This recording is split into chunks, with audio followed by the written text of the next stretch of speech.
In this video, I'd like to talk about the new Triglavian Abyssal Deadspace sites, specifically how to get there and what they contain. The first thing to know is that these sites are combat sites. Here's the basic fitting that I set up for running these sites. It's a generic sacrilege that I've been able to use to run up to tier 3 filaments. It does need some work, and it's not perfect, but it's a place to start.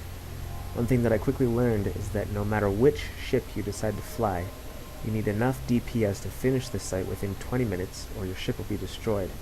Also, you need to be cap stable with adequate rep, otherwise, well, your ship will be destroyed. Pause the video if you'd like to have a closer look.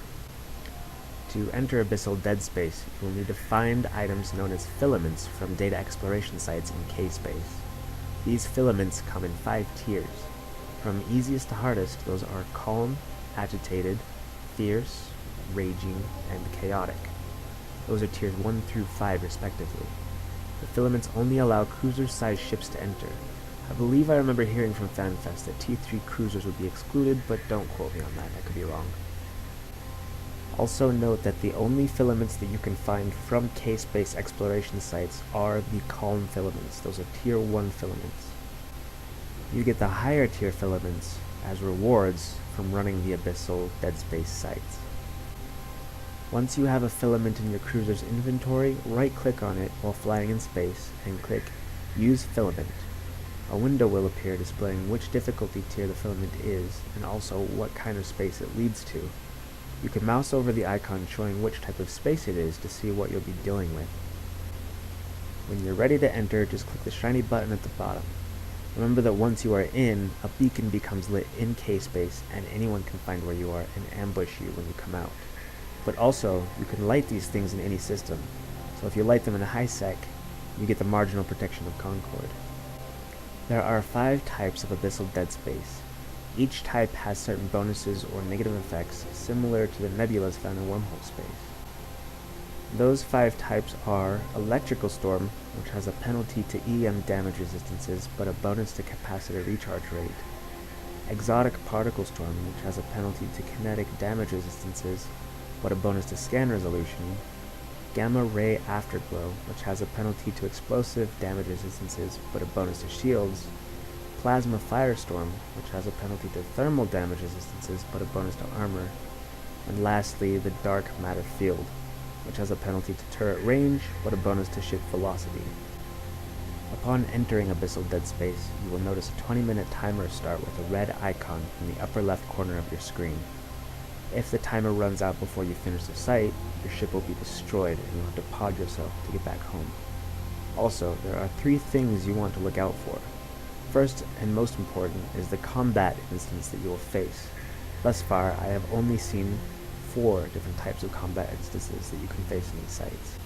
There are swarms of rogue drones, a rogue drone battleship, a flotilla of heavily damaged drifters, or a flotilla of Triglavian ships. If you use a higher tier filament, then these instances of combat will be scaled up in difficulty accordingly.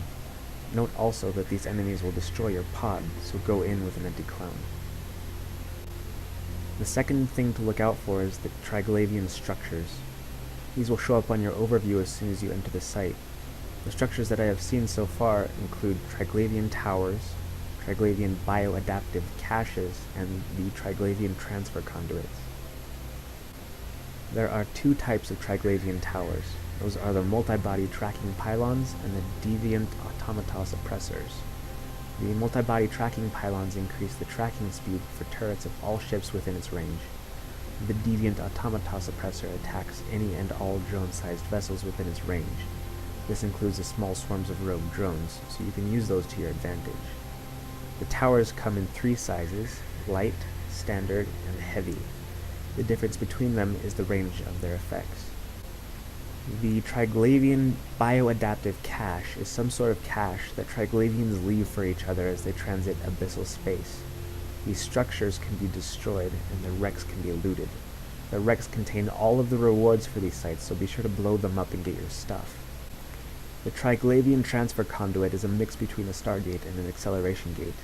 These transfer conduits move you from one pocket of Abyssal Deadspace to the next, but they are locked until all enemies in your current pocket are destroyed. Once that's done, the transfer conduit will open, and you can use it. You will always find 3 transfer conduits in total while running these sites, and the third one will take you back to K-Space. But again, if you don't open the third transfer conduit before the timer runs out, you're dead. The last thing to look out for in these sites are filament clouds. The ones that I've seen so far are red and blue clouds. The red ones negatively affect the shields of all ships that enter the cloud, and the blue ones increase the signature radius of all ships by a significant amount. It's something like 300%. The goal of these sites should be to run through each pocket as quickly and efficiently as possible. Don't delay in going from one pocket to the next. The clock is ticking. Kill your enemies, get your loot, get out.